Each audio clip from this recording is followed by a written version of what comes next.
Hi hello sparks Telugu viewers. ఈరోజు మనం Bollywood కాంత్రయంలో ఒకడైన Aamir Khan lead రోల్లో నటించి తన ఓన్ ప్రొడక్షన్ అయిన అమీర్ ఖాన్ ప్రొడక్షన్లో నిర్మించిన Sitaare జమీనే per Bollywood dubbing movie రివ్యూని 3 నిమిషాల్లో చూద్దాం పదండి. మొదటగా స్టోరీ విషయానికి వద్దాం. గుల్షన్ అరోరాగా నటించిన అమీర్ ఖాన్ ఢిల్లీ బాస్కెట్బాల్ టీంకి పొట్టిగా ఉన్న ఒక అసిస్టెంట్ కోచ్. తను చెప్పిందే కరెక్ట్ అనే మొండి వైఖరి గల వ్యక్తి. తన సీనియర్ కోచ్ని కొట్టడంతో సస్పెండ్ చేస్తారు తనని. దానితో తను ఫుల్గా మందు కొట్టి డ్రైవింగ్ చేస్తూ పోలీస్ వ్యాన్ని డ్యామేజ్ చేస్తాడు. కోర్టులో శిక్షగా సోషల్ సర్వీస్లో భాగంగా జడ్జ్ మానసిక దివ్యాంగుల బాస్కెట్బాల్ జట్టుకు కోచ్గా 3 నెలలు పనిచేయాలని శిక్షిస్తుంది. దీనితో అమీర్ ఖాన్ వారితో ఎలాంటి ఇబ్బందులు ఎదుర్కొన్నాడు, తన భార్య సునీతగా నటించిన జెనీలియాతో సమస్య ఏంటి, ఈ జట్టు వల్ల తను ఏమి తెలుసుకుంటాడు, చివరికి ఈ జట్టు గెలుస్తుందా లేదా అన్నది మూవీ చూసి తెలుసుకోవాలి. ఇది ఒక రకంగా తారే జమీనే పర్ తరహాలోని సినిమా.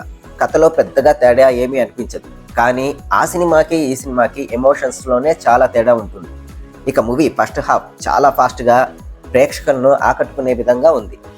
మానసిక పరిపక్వత లేని వారితో అమీర్ ఖాన్ పడే అవస్థలతో బాగానే ఎంటర్టైన్ చేశారు ఫస్ట్ హాఫ్లో.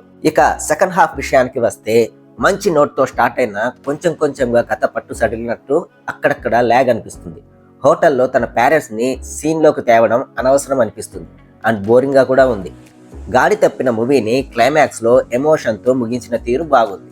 ఇక తన జట్టు ఎలాగైనా గెలిపించాలి అనే కోచ్గా అమీర్ ఖాన్ పర్ఫార్మెన్స్ బాగుంది. అలాగని కొత్తగా ఏమీ లేదు ఈ మూవీకి, ఆ పర్ఫార్మెన్స్ యాప్ట్.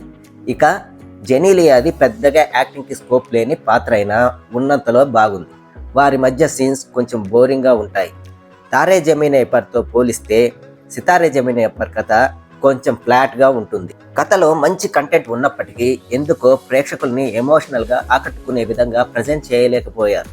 మొత్తం సినిమా అంతా ఎంటర్టైన్మెంట్ మోడ్లో నడపడం వల్ల క్లైమాక్స్లో ఉండే ఎమోషన్స్ పెద్దగా ప్రభావం చూపవు మనపైన. Direction good and screen play కొంచెం ల్యాగింగ్ని తగ్గించేట్లుంటే బాగుండేది.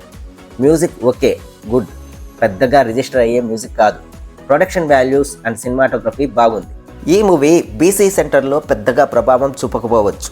ఇన్నేళ్ళు కష్టపడి ఏదో కొత్త కాన్సెప్ట్తో వస్తాడు అని అనుకున్న ఫ్యాన్స్కి ఖాన్ భయ్యా ఓకే మూవీతో రావటం కొంచెం నిరాశే మరి.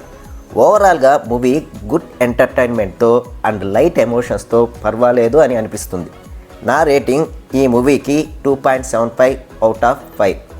మీకు ఈ రివ్యూ కానీ నచ్చినట్టయితే please like, share and subscribe sparks Telugu channel.